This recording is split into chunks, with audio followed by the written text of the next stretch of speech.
받기를 주님의 이름으로 축원합니다.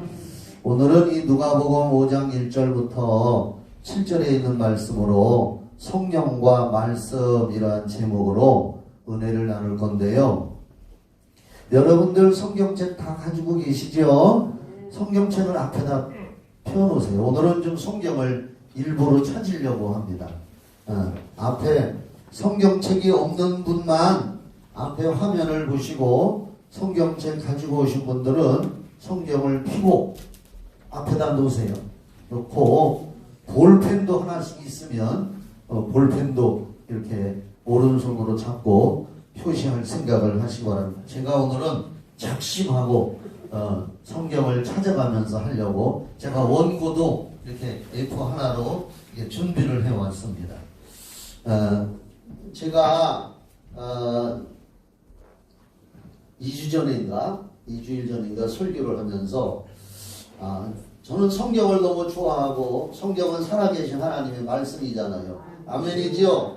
그래서 언젠가 제가 더 시간이 많이 있으면은 성경을 좀 연구를 해서 성경에서 예언하고 하나님이 예언해주고 또 약속하신 말씀이 착착착착 이렇게 이루어진 것을 찾아서 우리 성도들하고 아주 그냥 설교도 하고 공부도 하고 싶은 마음이 요즘에 자꾸 생기더라고요.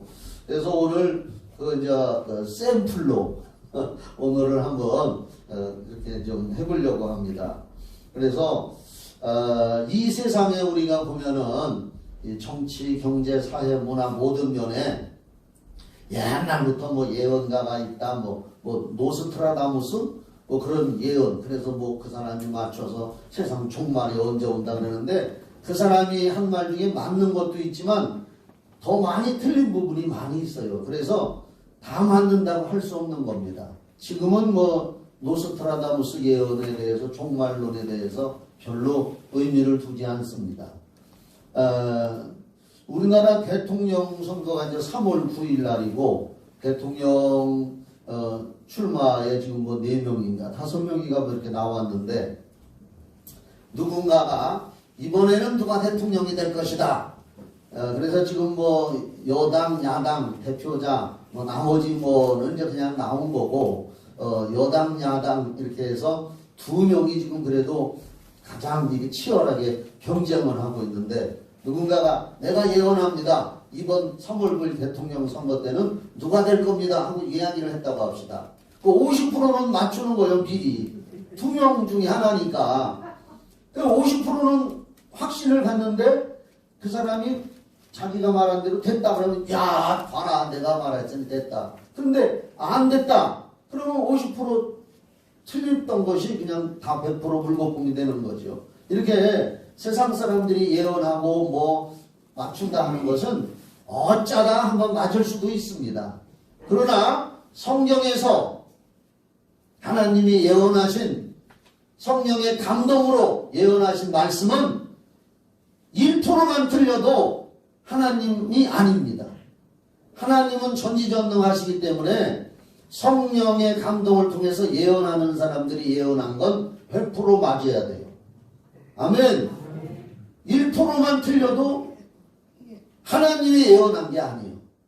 물론 여러분들이 이건 참고로 말씀드릴게요. 에스겔서 13장 1절로 8절에 보면은 그때 당시에 거짓 선지자들이 예언이 있어. 거짓 선지자들이 자기가 예언해놓고 자기 마음 하나님이 주신 예언이 아닌데 자기 마음에 떠오르는 것을 예언해놓고 그것이 이루어지기를 바란다 하는 거짓 예언자들이 있다고 구약성경 에스겔서 13장 1절로 8절에 있습니다. 그러나 이 성경에 정상적으로 성령이 사람들에게 예언자들에게 주셔서 하신 말씀은 100% 다 이루어졌고 결론적으로 말해서 제가 하고 싶은 얘기는 성경은 살아계신 하나님의 말씀이기 때문에 틀림없이 이루어지고 1.1핵이라도 다 이루어지고 천지는 없어져도 하나님의 말씀은 다 이루어진다. 예수님의 말씀이 있습니다. 그리고 분명히 예수님이 승천하실 때 사도행전 1장 9절에 보면은 예수님이 승천하실 때 제자들이 하늘로 승천하시는 예수님을 이렇게 쳐다보고 있는데 흰 옷 입은 두 천사가 옆에서 탁 나타나더니 뭘 그렇게들 쳐다보느냐. 하늘로 올라가신 예수님은 하늘로 올라가는 것이 보이는 것처럼 다시 재림하실 것이다. 그래서 우리가 신앙생활 하면서 지금 마지막 때 우리는 예수님의 재림을 기다리는 거고, 예수님이 재림하시면 이제 세상은 종말이 되는 거예요. 그래서 2000년이 지났는데, 예수님이 오신다고 한 말씀이 2000년이라는 세월이 지났는데 왜 아직도 이루어지지 않느냐 하면서 회의감을 가지고 있는 사람들도 있는데, 베드로후서 3장에 보면은 하나님 나라에서는 이 땅의 천년이 하루밖에 안 된다 그랬습니다. 2000년이라고 해야, 이 지구상의 연수로 2000년이라고 해야 하나님으로 잣대로 볼 때는 이틀밖에 안 되는 거예요. 그래서 예수님의 재림은 100% 이루어진다는 걸 꼭 믿으시기 바랍니다. 우리 이제 성경을 찾아보셔요. 자, 구약 성경 이사야서. 이사야 7장 14절. 찾아보고 거기다가 볼펜으로 표시를 해놓으세요. 이사야서 7장 14절. 이거 다 아는 말씀이에요.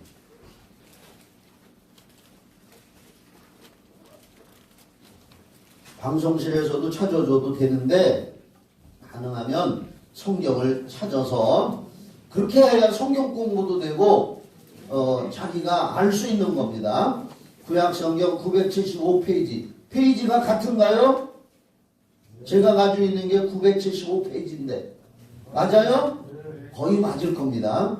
거기 975페이지에 보면은 이사야 7장 14절이 있어요. 그 14절을 한번 읽어봅시다. 시작. 그러므로 주께서 친히 징조를 너희에게 주실 것이라. 보라, 처녀가 잉태하여 아들을 낳을 것이요 그의 이름을 임마누엘이라 하리라. 거기다 줄을 그셔요. 성경책에다 줄 봐도 괜찮아요. 요 예언은 예수님이 이 세상에 태어난 날부터 따진 것이 지금 우리가 쓰는 카렌다가 1년, 2년 따져서 지금 2022년이 됐다는 거예요. 예수님이 이 세상에 온 것은 지금으로부터 2022년 전이요. 이해하시죠?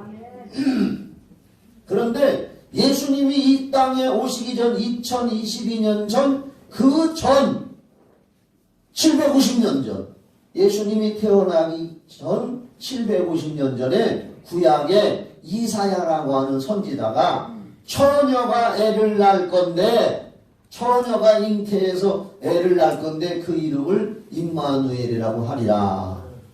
처녀가 애를 낳는다고 예언을 했어요. 처녀가. 그래서 요걸 이렇게 해놓고 마태복음 1장으로 찾아봐. 신약성경 마태복음 1장. 마태복음 1장을 18절. 신약성경 마태복음 1장 18절. 페이지 수로는 마태복음 첫 장이요.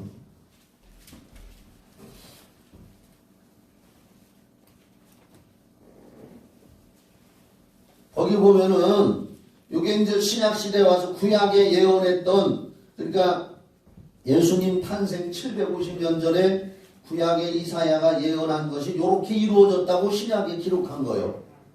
예수 그리스도의 나심은 이러하니라. 그의 어머니 마리아가 요셉과 약혼하고 동거하기 전에, 결혼해서 신방을 치르기도 전에 성령으로 처녀가 잉태된 것이 나타났다. 성령으로 잉태된 거예요. 아멘이죠? 그래서 그의 남편 요셉은 의로운 사람이라 그를 드러내지 않고 가만히 끊고 자요. 아니, 나하고 약혼한 여자가 내가 동침도 안 했는데 여자가 임신을 했단 말이에요. 그러니까 남자가 기분이 나쁘죠. 그래서 파혼을 하려고 그냥 조용히 파혼하려고 했어요. 그때 당시에는 구약의 율법에 의해서 처녀가 임신을 하면 율법에 돌에 맞아서 죽어야 돼. 동네 사람들이 동네 밖에 끌고 가서 돌멩이로 쳐 죽입니다. 음란한 여자라고.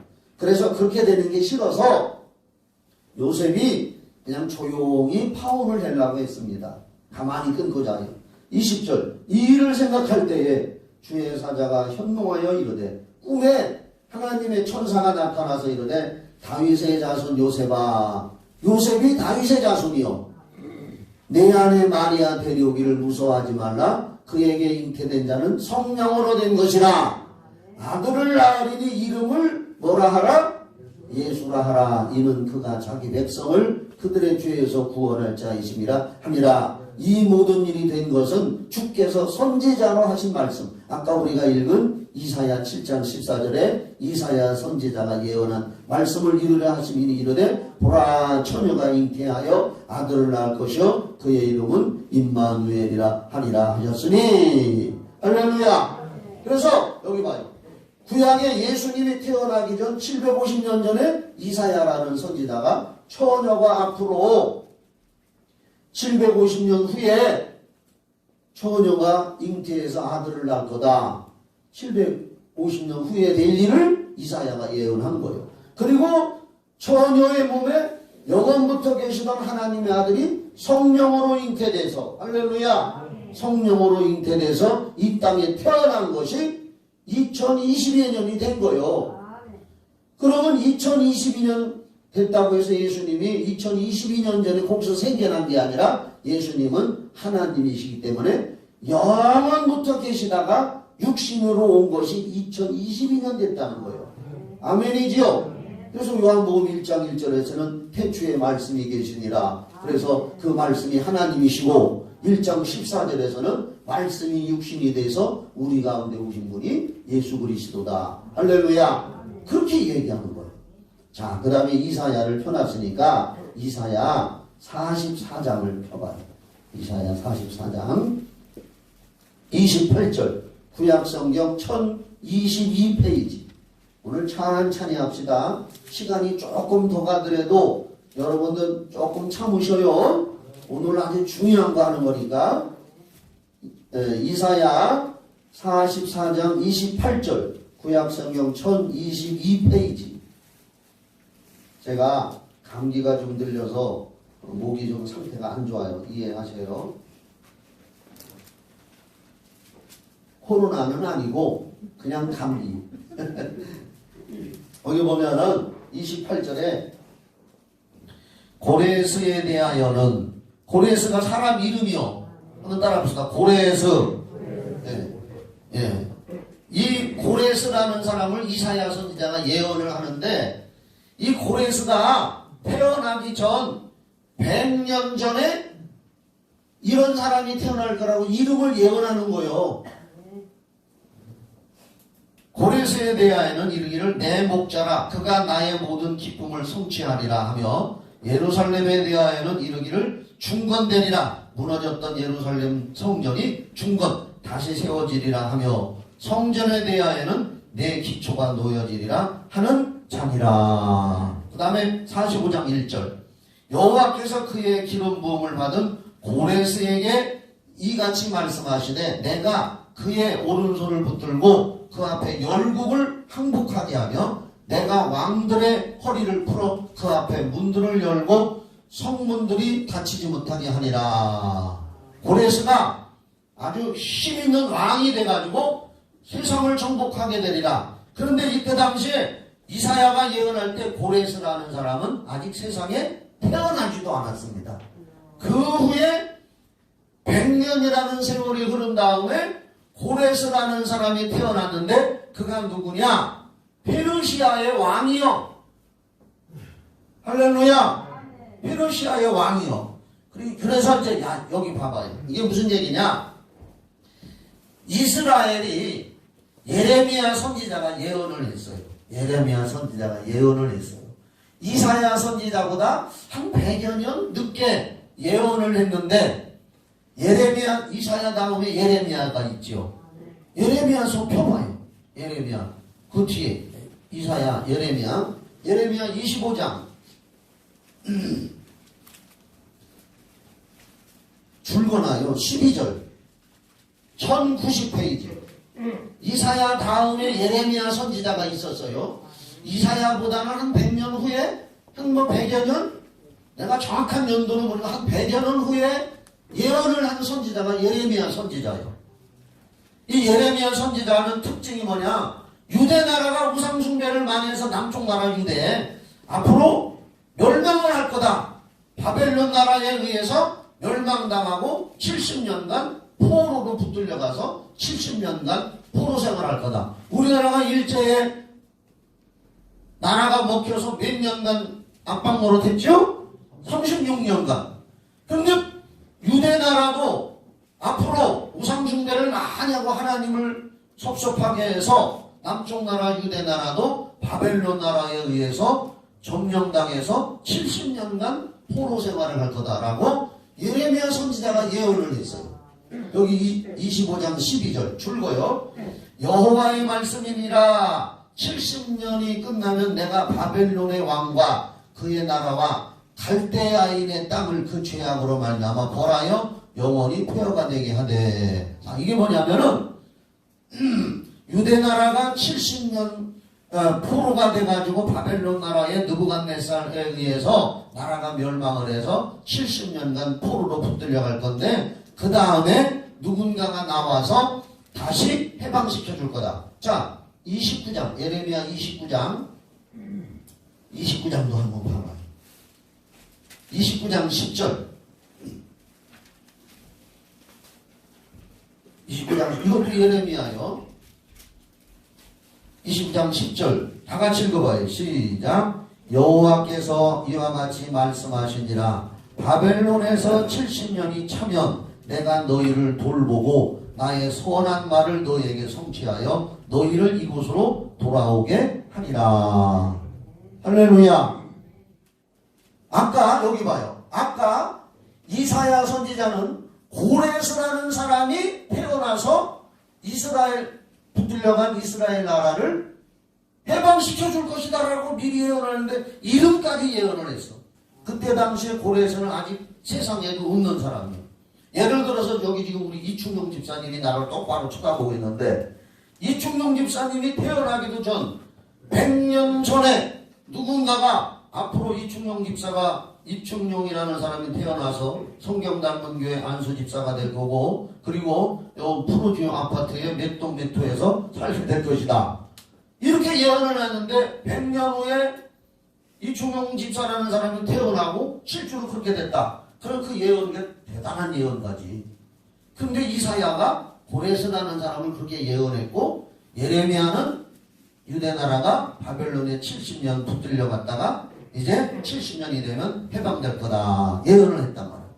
그런데 이왕 차진절에 구약성경 저 뒤에 보면 에스라라고 있어요. 가만있어. 에스라 뒤에가 아니라 저 앞에 있는 게 같다. 열왕기상하 역대상하 다음에 에스라 에스라서에 있어. 에스라 뒤가 아니라 에스라 1장 1절 역대하 다음에 성경책 찾기가 아주 천천히 찾아봐요. 에스라 710페이지네. 구약성경. 오늘 요거만 깨닫고 가도 수지 맞는 줄 믿으시기 바랍니다. 성경은 정확하게 이루어지는 거예요. 자, 그래서 저 에스라서에 보면은 그 이사야의 예언과 예레미야의 예언대로 에스라 1장 1절 바사왕 고레스 원년에 여기 바사는 페르시아라는 뜻이요. 페르시아는 지금의 이란이요. 이란 이라크. 페르시아는 이란이고 바벨론이라고 나오는 성경에 바벨론이라고 나오는 나라는 이라크요. 지금 저 중동에. 오늘 처음 아는 사람만 아멘 해봐요. 예. 페르시아는 지금의 이란이요. 그리고 성경에 왜 아람나라라고 나만 장군 얘기 알지요? 아람나라라고 많이 나오죠? 구약에. 아람나라는 지금의 시리아예요. 시리아. 지금의 시리아 땅. 그러니까 여기 바사는 페르시아예요. 그러니까 여기 봐요. 바벨론의 느부갓네살이 와서 유대 나라를 멸망시켜서 70년간 포로로 붙들어갔어. 근데 예레미야가 예언했잖아요. 아까 70년이 되면 페르시아의 왕 페르시아가 바벨론을 다시 점령하고, 이건 세계 역사, 성경 말고 세계 역사에도 그대로 나와. 페르시아가 바벨론을 멸망시키고, 그때에 고레스라고 하는 왕이 이사야가 예언한 것처럼 고레스 원년에 고레스가 왕이 된 그 해에 여호와께서 예레미야의 입을 통하여 하신 말씀을 이루게 하시려고, 할렐루야, 예레미야 선지자가 아까 우리가 예레미야 그 25장과 29장에 있는 말씀대로 이루게 하시려고 바사왕 페르시아 왕 고레스의 마음을 감동시키심에 그가 온 나라에 공포도 하고 조소도 내려 이르되, 바사왕 페르시아 왕 고레스는 말하노니 하늘의 하나님 여호와께서 세상 모든 나라를 내게 주셨고 나에게 명령하사 유다 예루살렘의 성전을 건축하라 하셨나니 이스라엘의 하나님은 참신이시라. 너희 중에 그의 백성된 자는 다 유다 예루살렘으로 올라가서 이스라엘의 하나님 여호와의 성전을 건축하라. 그는 예루살렘에 계신 하나님이시니라. 여기 봐. 이게 무슨 얘기냐? 70년이 돼가지고 바벨론이 그때는 큰 나라였었는데 바벨론이 줄어들면서 페르시아가 다시 바벨론을 점령하고, 그 덕분에 페르시아 왕 고레스라는 사람이 이사야의 예언대로 그 이름 그대로 그 왕이 이스라엘을 해방시켜줘서 70년간 바벨론에 와있던 백성, 이스라엘 백성들아 너희들 고국에 들어가서 무너진 성전, 솔로몬이 지었던 성전을 다시 가서 재건하고 싶은 사람들은 가라 하면서 고레스 왕이 명령을 내렸단 말이요. 성경은 그대로 이루어져요. 이 고레스가 태어나기도 전 100년 전에 이사야가 고레스라고 하는 사람이 나와서 이렇게 할 거다 했는데, 드디어 100년 내지 150년 후에 페르시아의 그 사람이 페르시아 왕이 된 거예요. 그때 태어나가지고 그 후에 태어난 고레스라는 사람. 이렇게 성경에는 놀라운 하나님의 예언은 정확하게 이루어졌고, 성경에는 이렇게 간단하게 기록되어 있지만 세계 역사, 이게 성경 역사가 있고 세계 역사가 있습니다. 세계 역사의 백과사전이라든지 이런 거 읽어보면은 페르시아가 어떻게 바벨론과 어디 전투에서 이겨서 바벨론을 멸망시켰다, 뭐 갈그리스 전투 무슨 전투에서 뭐 이런 얘기가 다 세계 역사에 거기에 백과사전에 나온단 말이에요. 그대로 이루어졌다는 얘기가, 놀라운 얘기가 이렇게 기록되어 있고, 자 그러면 오늘은 이런 얘기를 자 이제 신약 성경으로 가서 베드로후서 1장을 한번 봐봐요. 베드로후서 1장. 저 뒤에 보면은 베드로후서 1장. 성경책 넘길 때 손에 침 바르는 게 제일 좋더라고. 침을 안 바르면 잘 안 넘어가. 베드로후서 1장 21절.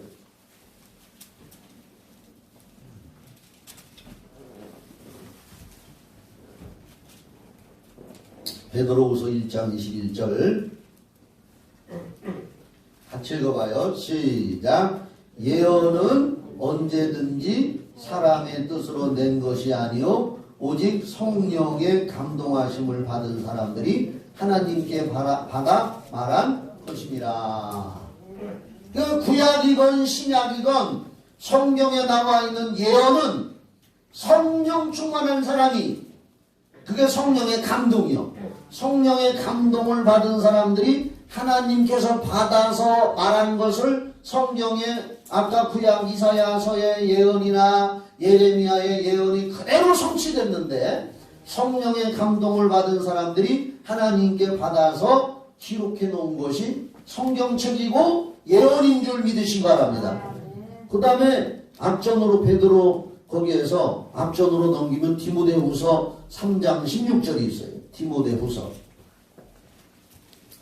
디모데후서 3장 16절. 페이지는 어디냐 하면은 신약성경 345페이지.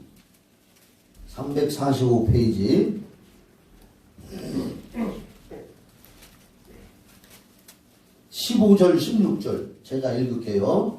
찾았죠? 자, 줄거나요 이런 말씀. 또 어려서부터 성경을 알았나니, 성경은 이 우리가 가진 신구약 성경은 능히 너로 하여금 그리스도 예수 안에 있는 믿음으로 말미암아 구원에 이르는 지혜가 있게 하느니라. 성경 말씀을 통해서 예수를 알고 구원에 이르는 지혜가 있게 하느니라. 그 다음에 16절, 모든 성경은 구약이건 신약이건 모든 성경은 하나님의 감동으로 된 것으로. 하나님의 감동이 뭐냐? 성령께서 아까 베드로후서 1장 22절에 있는 것처럼 성령이 사람들에게 주신 예언의 말씀처럼 이 성경도 하나님의 성령으로 감동을 받은 사람들이 기록해서 우리에게 준 책이란 말이요. 그래서 하나님의 말씀이요. 그래서 감동으로 된 것으로 교훈과 책망과 바르게 함과 의로 교육하기에 유익하니, 이는 하나님의 사람으로 우리 예수 믿는 사람으로 온전하게 하며 모든 선한 일을 행할 능력을 갖추게 하려 함이라. 성경이 이렇다는 거예요.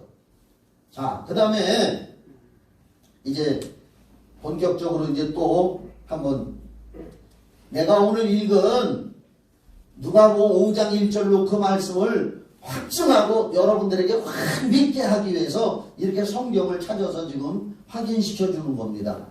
알았죠? 자, 이제 구약으로 다시 가서 구약 성경 532페이지 열왕기상 11장 29절을 펴봐요. 천천히.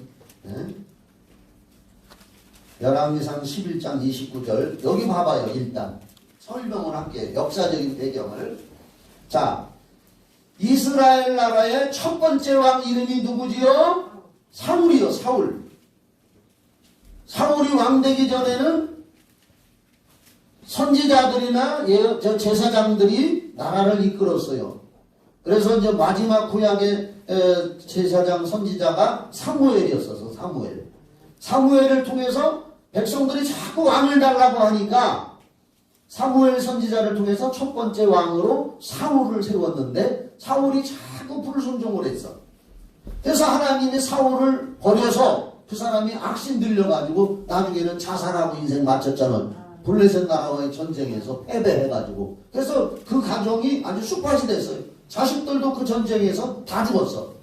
그 다음에 이스라엘의 사울 다음에 두 번째 왕이 누구지요? 두 번째 왕. 사울 왕 다음에 생긴 하나님이 기름 부어서 내 마음에 쏙 드는 왕. 누구요? 다윗이란 말이요. 이스라엘 역사에서 가장 위대한 왕이 다윗이요. 그래서 오죽하면 성경에 예수 그리스도에 대해서 마태복음 1장에 아브라함과 다윗의 자손 예수 그리스도의 세계라 하는 말은 예수 그리스도는 다윗의 혈통을 통해서, 그러니까 마리아가 다윗의 혈통을 타고난 여자란 말이요. 마리아가 처녀, 거기에서 그 혈통을 통해서 오신 예수님이란 말이요. 그런데 다윗 왕이 그렇게 잘 40년을 나라를 통치했는데 그 다음에 다윗 왕의 아들 솔로몬이 왕이 됐어. 잘 들어요. 날 봐요. 지금은 솔로몬이 처음에는 하나님을 잘 섬기고 말씀에 순종하며 살았는데 말년에 많은 부인을 얻다 보니까 우상 숭배하는 걸 완전히 무시하지를 철폐를 못하고 그냥 묵과하니까 하나님이 솔로몬에게 경고했어. 네 아버지 다윗이 나를 잘 섬겨서 네 대에는 나라가 쪼개지지 않게 하지만 두고 봐. 너 내 말을 안 듣고 회개 안 했으니 네 아들이 왕대가 되면 너희 나라가 남북으로 갈라질 거다. 다윗 왕 때 온전한 나라였었는데 솔로몬 왕 후에 솔로몬 왕 때에 갈라지게 하고 싶었지만 다윗 왕을 봐서 하나님이 솔로몬 왕 네 대에는 갈라지지 않게 하지만 네 아들이 왕 되면 그 다음에 나라가 갈라질 거요 하고 선지자를 통해서 예언을 했어요. 뭘 했다고요? 그것도 예언했어요. 이제 성경에 다 나와. 그런데 드디어 솔로몬이 죽고 그 아들 르호보암, 따라합시다. 르호보암. 그 사람이 솔로몬 아들이 왕이 됐어. 자, 그런데 이제 열왕기상 11장 29절 봐봐요. 그 즈음에 여로보암, 이건 느호보암이 아니야. 비슷해요 이름이. 여로보암이 예루살렘에서 나갈 때 실로 사람 선지자 아히야가 거기다가 줄을 거나 선지자 아히야. 이 사람이 예언가요. 예언가. 성령에 충만한 사람. 아히야가 길에서 여로보암을 만났어요. 여로보암이라는 사람이 길에서 그를 만나니 아히야가 새 의복을 입었고 그 두 사람만 들에 있었더라. 아히야가 자기의 입은 새 옷을 잡아 12조각으로 찢고 아히야 선지자가 여로보암에게 이르되 예언을 하는 거요. 너는 10조각을 가지라. 이스라엘의 하나님 여호와의 말씀이 예언하는 거요. 내가 이 나라를 솔로몬의 손에서 찢어 빼앗아 영제에 이렇게 내려서 빼앗아 10지파를 내게 주고 북쪽이 그래서 북이스라엘이 첫 번째 왕 이름이 여로보암이요. 여로보암에게 예언하는 거요. 아히야라는 선지자가 너한테 이스라엘이 12지파인데 10지파를 너한테 줘서 북이스라엘 나라의 첫 번째 왕으로 삼을 거다. 아히야 선지자가 예언을 했어요. 오직 내 종 다윗을 위하여 이스라엘 모든 지파 중에서 택한 성읍 예루살렘을 위하여 한 지파를 솔로몬에게 주리니. 그러니까 유다와 베냐민 두 지파는 남쪽 나라 유대 나라가 된 거예요. 솔로몬의 아들은 르호보암. 그래서 여로보암이 북쪽의 이스라엘의 첫 번째 왕 10지파를 가지고 가서 북쪽에다가 왕국을 세웠어요. 여로보암. 따라합시다. 북쪽의 왕은 여로보암. 남쪽의 왕은 솔로몬 아들 르호보암. 네, 비슷비슷하죠. 그런데 문제는 뭐냐? 이 쭉 읽어보면은 자 거기서 34절을 더 봐요. 그러나 내가 택한 종 내 종 다윗 쭉 내려가서 너한테 준다 하면서 쭉 내려가서 38절에 그 여로보암에게 아히야 선지자가 예언하는 거요. 내가 만일 내가 명령한 모든 일에 순종하고 내 길로 행하며 내 눈에 합당한 일을 하며 내 종 다윗이 행한 같이 내 율례와 명령을 지키면 내가 너와 함께 있어 내가 다윗을 위하여 세운 것 같이 너를 위하여 견고한 집을 세우고 이스라엘을 내게 주리라. 여기 봐요. 아히야 선지자가 길에서 여로보암이라는 사람을 만나가지고 이 사람이 장군이요 장군. 당시에 유대나라의 장군이었었어. 아히야 선지자가 길에서 만나서 자기 옷을 벗더니 12조각으로 찢어가지고 10조각을 그에게 주면서 너를 왕으로 세워서 북쪽에 10지파를 줘서 북쪽 왕국의 초대 왕 여로보암 왕을 삼을 거다. 그 대신 너도 다윗처럼 하나님만을 섬기며 우상 숭배하지 않고 잘하면 네 왕권이 대대로 갈 것이다. 이렇게 예언을 했단 말이에요. 예언을. 그런데 이 여로보암이 왕이 된 후에 북쪽에서 무슨 짓을 했느냐. 12장 25절을 봐요. 12장 25절. 그가 북쪽에 가서 왕이 돼가지고 10지파가 따르고 왕이 돼가지고 나라를 세웠는데 다윗 왕처럼 순종을 잘하고 이렇게 했으면 좋았을 건데 이 사람이 무슨 짓을 했느냐. 백성들이 여기 봐요. 예루살렘의 성전이 남쪽에 있었거든. 성전은 솔로몬 성전이 남쪽에 있었어. 그러니까 절기가 되고 하나님 섬기는 절기가 되면 북쪽에 있는 백성들이 남쪽, 그렇게 38선이라고 얘기합시다. 쉽게 38선을 넘어서 남쪽에 예루살렘 성전에 가서 예배를 드리니까 여로보암이 저는 북쪽의 왕인데 기분이 나쁜 거예요. 백성들이 자꾸 남쪽으로 내려가서 하나님을 섬기니까. 그러니까 여로보암이 북쪽에다가 사마리아에다가 성전을 세우고 거기다가 금송아지 우상을 만들어 놓고 너희들 남쪽으로 내려가지 마. 여기서 하나님 섬겨라 했단 말이에요. 25절 봐봐요. 12장 25절.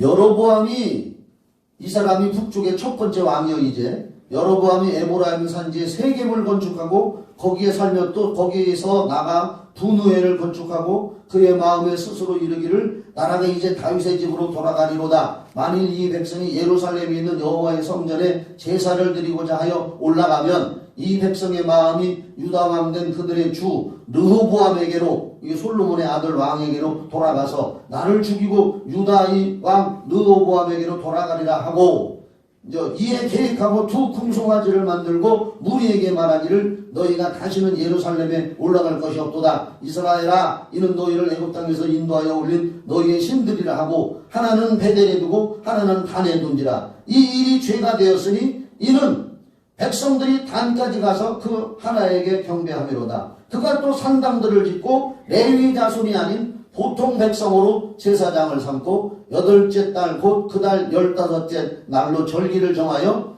유다의 절기와 비슷하게 하고 제단에 올라가되 베델에서 그와 같이 행하여 그가 만든 송아지에게 제사를 드렸으며 그가 지은 산당의 제사장을 베델에 세웠더라.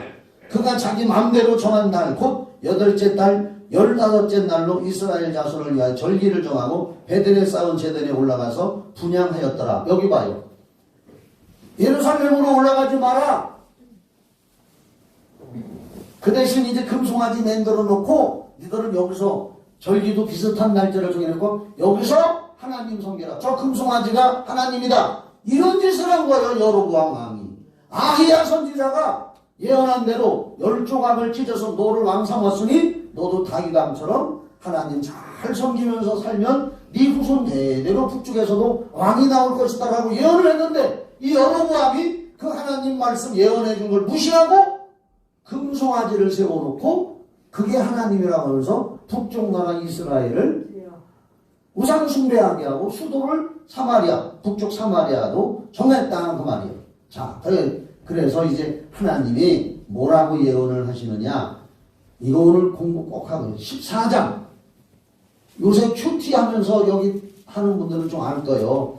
14장 1절부터 이제 무슨 일이 있었느냐. 그때에 내가 좀 천천히 해야 되는데 시간 때문에 아주 그냥 정신이 없어. 그냥 그때에 여로보암의 아들 아비야가 병든지라. 자, 여로보암이 누구요? 북쪽의 왕이요. 첫 번째 왕 그 아들, 이 사람이 이제 왕될 사람이요. 왕될 사람이요. 여로보암이 죽으면. 그런데 여로보암의 아들 아비야가 병든지라. 여로보암이 자기 아내에게 이르되 청하건대 일어나 변장하여 사람들이 그대가 여로보암의 아내임을 알지 못하게 하고 실로로 가라. 거기 선지자 아히야가 있나니. 처음에 자기에게 북쪽의 왕이 될 거라고 예언해준 아히야 선지자가 있단 말이요. 응?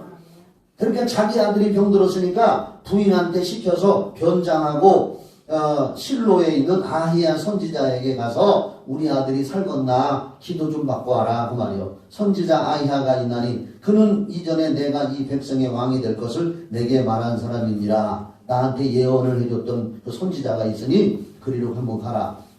그대의 손에 떡 10개와 과자와 꿀 한 병을 가지고 그에게로 가라. 그가 그대에게 이 아이가 어떻게 될지를 알게 하리라.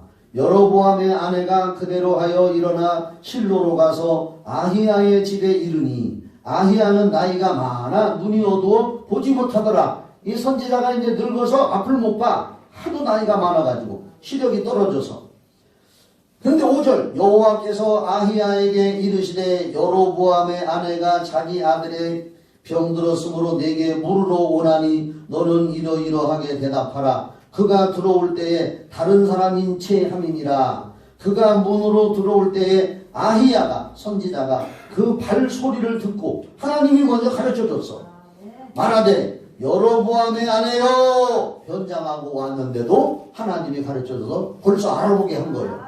여로보암의 아내여 들어오라. 네가 어찌하여 다른 사람인 채 하느냐. 내가 명령을 받들어 흉한 일을 내게 전하리니 가서 여로보암에게 말하라. 이스라엘의 하나님 여호와의 말씀이 내가 너를 백성 중에서 들어 내 백성 이스라엘의 주권자가 되게 하고 즉 북쪽 나라의 첫 번째 왕이 되게 한 여로보암 되게 하고 나라를 다윗의 집에서 찢어내어 내게 주었거늘 너는 내 종 다윗이 내 명령을 지켜 전심으로 나를 따르며 나 보기에 정직한 일만 행하였음과 같지 아니하고 내 이전 사람들보다도 더 악을 행하고 가서 너를 위하여 다른 신을 만들며 우상을 부어 만들어 나를 노엽게 하고 나를 내 등 뒤에 버렸도다.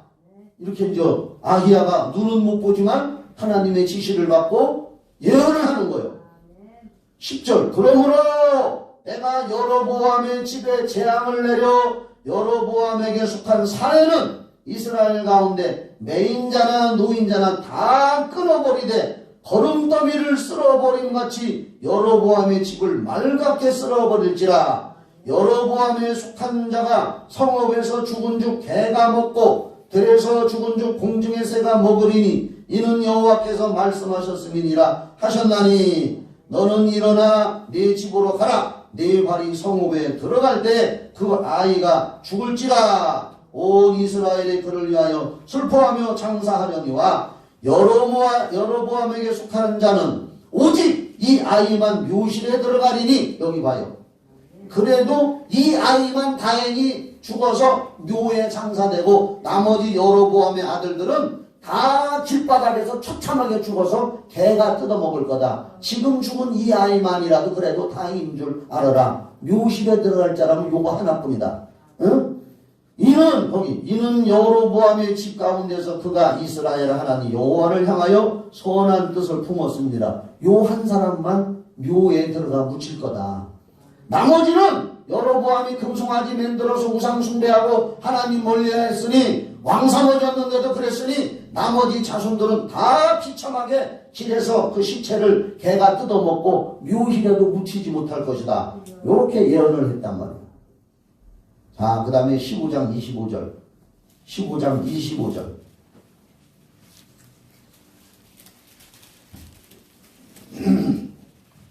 25절 542페이지 찾았지요? 유다의 아사왕, 이건 이제 남쪽 나라 유다왕 아사왕 둘째 해에 여로보암의 아들, 아까 그 아들은 이제 죽었어. 병들어서 왕이 못되고 다른 아들 나답이 여로보암의 죽은 아들, 여로보암도 이제 죽었어. 이제 세월이 가서 그 아들 나답이 이스라엘의 왕이 되어 2년 동안 이스라엘을 다스리니라. 북쪽 나라 얘기요. 그가 여호와 보시기에 악을 행하여 그 아버지의 길로 행하며, 여로보암 초대왕 아버지의 길로 행하며 그가 이스라엘에게 범하게 한 그 죄 중에 행한지라. 이에 이사갈 족속 아히야의 아들 바사라는 사람이 반역을 일으켰어. 그를 모방하여 블레셋 사람에게 속한 기쁘돈에서 그를 죽였으니 여로보암 왕의 아들 나다방, 북이스라엘의 나다방을 누구냐? 이사갈 족속 아히야의 아들 바사라는 사람이 모반하여 반역을 일으켜 죽였어요. 나답왕을. 이는 나답과 온 이스라엘이 기쁘도를 에워싸고 있었습니다. 유다의 아사왕 셋째 해에, 남유다는 아사왕이고 셋째 해에 바사가 나답을 죽이고, 이 사람이 여로보암의 아들이란 말이요. 나답을 죽이고 대신하여 왕이 되니 혈통을 못 이었고 다른 사람이 왕이 된 거예요. 바사가 왕이 되고, 왕이 될 때에 여로보암의 온 집을 쳐서 생명 있는 자를 한 사람도 남기지 아니하고 다 멸하였는데, 여호와께서 그 종 실로 사람 아히야를 통하여 하신 말씀과 같이 되었으니 이는 여로보암이 범죄하고 또 이스라엘에게 범죄한 죄로 말미암음이며 또 그가 이스라엘의 하나님 여호와를 노엽게 한 일 때문이었더라. 여기 봐요. 여로보암의 아들 나답이 왕이 됐을 때에 바사라고 하는 사람이 반역을 일으켜서 나답왕을 죽이고 그 가문 씨족, 여로보암의 씨족을 다 죽였어. 아히야 선지자의 예언대로 개들이 다 뜯어먹게 하고 이대로 성경은 이루어지게 합니다.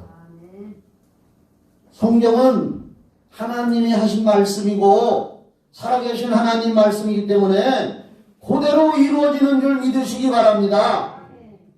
우리가 성경을 읽을 때 이런 걸 찾아서 읽어야 되는 거예요. 그래서 하나님을 경외하는 마음을 갖고, 아, 성경은 살아계신 하나님 말씀이구나. 예수님이 다시 오신다고 하신 말씀 사도행전 1장 찾아요. 신약성경. 사도행전 1장. 그래서 성경은 믿는 자들에게는 축복의 말씀이지만 믿지 않는 사람들에게는 저주와 지옥 간다는 말씀인 거예요. 할렐루야. 자, 사도행전 신약성경 1장 11절. 아까 내가 9절이라고 했는데 9절부터 보면 나와요. 자, 9절부터. 이 말씀을 마치시고 그들이 보는 데서 올려져 가시니, 예수님이 이제 부활하시고 40일 동안 계시다가 하늘로 올라갔어요. 승천, 구름이 그를 가리워 보이지 않게 하더라. 올라가실 때 제자들이 자세히 하늘을 쳐다보고 있는데 흰옷 입은 두 사람, 요게 천사들이요. 천사, 흰옷 입은 두 사람, 여기 봐요. 구약이나 신약이나 천사는 하나님의 메신저, 하나님의 소식을 전하는 영들로서 사람들에게 메시지를 전할 때는 사람의 모습으로 보이게 합니다. 구약 성경에 아브라함에게 나타났던 천사들도 사람 모습으로 보였어요. 여기도 흰 옷 입은 두 사람이라고 했잖아. 천사는 사람으로 변신한다. 시작. 다시 한번 크게 따라요. 천사는 사람으로 변신해서 보이게 한다. 구약 성경에도 그런 얘기가 많어. 이건 신약 성경이요. 천사는 사람으로 변신한다. 옆에 사람 쳐다봐. 이 사람 천사인가? 시작. 내게 보낸 천사인가? 그러니까 성경에 보면은 히브리서에 아브라함이 중동 지방에서 지나가는 사람한테 잘 대접을 했어요. 중동 사람들 지금도 보면은 왜 천막 쳐놓고 살는데 사람들 지나가면 들어오라 해서 대접하고 발 씻을 물도 주고 먹을 것도 주고 막 하잖아요. 아브라함도 그걸 잘했어. 그래서 히브리서에 보면 부지 중에 천사를 대접한 사람이 아브라함이라고 나오잖아. 할렐루야. 천사가 구약이건 신약이건 사람으로 변신해서 나타나게 한다니까. 여기도 보니까 천사가 흰옷 입은 두 사람으로 보이게 하잖아요. 그러니까 여러분 모르는 사람이 와서 여러분들에게 좀 도와주세요 할 때에 박대하지 마. 그게 하나님이 보낸 천사인지도 몰라. 그래서 하나도 안 주고 싹 우리쳤다고 합시다. 그러면 그 천사가 하나님한테 일르는 겨 가서. 그럴 수도 있어요. 아브라함이 그랬다니까요. 아멘. 두 사람이 그들 곁에 서서 이르되 갈릴리 사람들아 어찌하여 서서 하늘을 쳐다보느냐. 너희 가운데서 하늘로 올려지신 이 예수는 하늘로 가심을 본 그대로 오시리라 하였느니라. 우리는 지금 뭘 믿느냐? 예수님이 다시 오실 것을 믿습니다. 성경의 예언은 베드로후서 1장 22절에 성령의 감동으로 말한 것이기 때문에 다 100% 이루어지는 말씀이고, 그래서 제가 오늘 시간 가더라도 여러 가지 예언을 찾아서 준 거요. 믿으라고. 또 예수님 다시 오실 줄 믿습니다. 이제 결론을 내릴게요. 아까 본문에 누가복음 5장 찾아요. 시간이 이제 지금 12시요. 이제 5분만 더 할게요. 한 20분만 더 하면 좋은데 말이에요. 할까요? 뭐 오후 예배도 없고 집에 가서 밥 뺏기 더 먹어. 조금 덜 늦게 먹으면 되지. 자, 누가복음 5장 1절부터. 무리가 몰려와서 하나님 말씀을 들을새 예수는 게네사렛 호숫가에 서서, 게네사렛 호수는 갈릴리 바다라는 뜻이요. 갈릴리 호수가에 서서 호숫가에 배 두 척이 있는 것을 보시니 어부들은 배에서 나와서 그물을 씻는지라. 예수께서 한 배에 오르시니 그 배는 시몬의 배라. 육지에서 조금 떼기를 청하시고 앉으사 배에서 무리를 가르치시더니, 여기 봐요. 베드로와 요한은 다 어부 출신이었잖아요. 그렇죠? 그랬다가 예수님 제자가 됐어요. 어느 날 고기를 잡는데 호탕을 쳤어. 갈릴리 바다는 밤고기를 잡아야 된대요. 낮에는 물이 맑아서 그물을 던지면 고기가 도망가서 고기를 못 잡고 밤에 잡는데야. 그런데 그날 밤에는 고기가 한 마리도 안 잡힌 거예요. 이상하잖아요. 웬만하면 그물 던지면 송사리라도 잡힐 거 아니요. 근데 그날따라 하나도 안 잡힌 거요. 피레미 새끼도 안 잡힌 거요. 왜 그랬을까? 하나님이 고기를 다 숨겨놨지. 따라합시다. 하나님이 고기를 다 숨겨놨다. 하나님은 그렇게 하실 분이요. 하나도 못 잡고 허탕치고 와서 아침 새벽에 이렇게 했는데 누군가가 와서 설교를 해 사람들한테. 그러니까 설교하던 분이 사람들이 많이 오니까 배 좀 빌려달라고 해서 베드로의 배를 빌려서 배 위에 동동동 떠서 타고서 바닷가에 있는 사람들한테 설교를 했는데 그분이 예수님이요. 베드로도 고기 하나도 못 잡고 허탕치고 이렇게 있다가 그 말씀을 들어보니까 이 말씀 보통 말씀이 아닌데 영혼을 살리는 말씀인데 할렐루야 영생의 말씀인데 생명의 말씀인데 마음이 뭉클해지고 감동이 오기 시작하는 거예요. 그런데 4절 말씀 성경을 봐요. 말씀을 마치시고 시몬에게 이르시되 이 시몬이 베드로요 깊은 데로 가서 그물을 내려 고기를 잡으라. 배를 빌려줬으니 예수님도 보답해야지. 배주인한테 주님을 위해서 심으면 보답하는 줄 믿으시기 바랍니다. 자, 그래서 5절 시몬이 대답하여 이르되 선생님 우리들이 밤이 새도록 수고하였으되 잡은 것이 없지만은 말씀에 의지하여 내가 그물을 내리리이다. 여기 봐요. 업으로서 고기 잡는 지식 지혜는 예수님보다 더 뛰어나. 평생을 바다에서 고기만 잡고 잔뼈가 굵었으니까. 그런데 간밤에 하나도 못 잡아서 깊은 데다가 그물 던지면 낮에 하나도 못 잡습니다. 허탕칩니다. 밤에도 못 잡았는데요. 그러나 말씀에 의지하여 내가 그물을 내리리이다. 지금 상황에서는 고기가 안 잡힐 시간이고 때지만 말씀에 의지하여 그물을 내리리이다. 그 말씀이 내 마음에 감동을 줬고 하나님의 말씀으로 들려왔기 때문에 말씀에 의지하여 내가 그물을 내리리이다. 여기다 추를 거나요. 5절 말씀에 의지하여 내가 그물을 내리리이다. 여기 봐요. 우리도 말씀에 의지하여 기도해야 됩니다. 말씀에 의지하여 전도하는 겁니다. 말씀에 의지하여 안수기도 합니다. 말씀에 의지하여 귀신도 쫓습니다. 말씀에 의지하여 11조도 하고 헌금도 하는 겁니다. 말씀을 믿는 게 믿음입니다. 성경은 하나님의 말씀이니까 우리는 말씀을 믿고 행동해야 돼요. 그래서 베드로도 말씀에 의지하여 그물을 내다 하고 그렇게 하니 6절 고기를 잡은 것에 힘이 많아 그물이 찢어지는지라. 이에 다른 배에 있는 동무들에게 손짓하여 와서 하면서 쭉 말씀이 나오고 나중에는 이 일로 말미암아서 베드로가 예수님의 제자가 됐다 이 말이에요. 할렐루야. 진짜 결론 따라합시다. 진짜 결론 예수님 다시 오십니다. 그리고 기록되어진 성경은 하나님 말씀이고 우리의 신앙은 말씀에 근거해서 말씀에 의지해서 봉사하고 헌신하고 기도하고 충성하고 헌금하고 말씀에 의지하여 할 때에 성령님이 역사하시는 거예요. 오늘 설교 제목이 성령과 말씀이거든. 말씀에 의지하여 우리가 행동하고 기도하고 전도할 때 성령님이 일을 하시고 역사하시고 도와주는 줄 믿으시기 바랍니다. 제가 그 전에 쓴 책 제목이 뭐요? 말씀대로 믿는 자에게 성령은 역사하신다. 그거 찾아서 한 번씩 더 읽어보시오.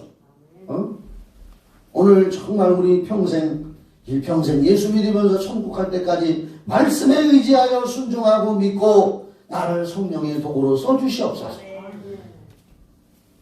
내가 밤새도록 허탕 쫓고 잡은 것이 없지만은 내 경험도 다 실패했지만은 이제는 말씀에 의지하여 내가 그물을 던져보겠습니다 했더니 성령님이 역사하셔서 고기를 많이 잡게 하고 말씀하신 그분이 하나님이라는 것을 알고 베드로는 거기서 주여 나를 떠나소서 나는 죄인입니다.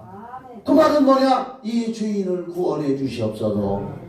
나를 따라오너라. 이제는 네가 사람 낚는 어부가 되리라. 예수님 제자가 된 거야. 기도합시다. 하나님 아버지 감사와 영광을 올려드립니다.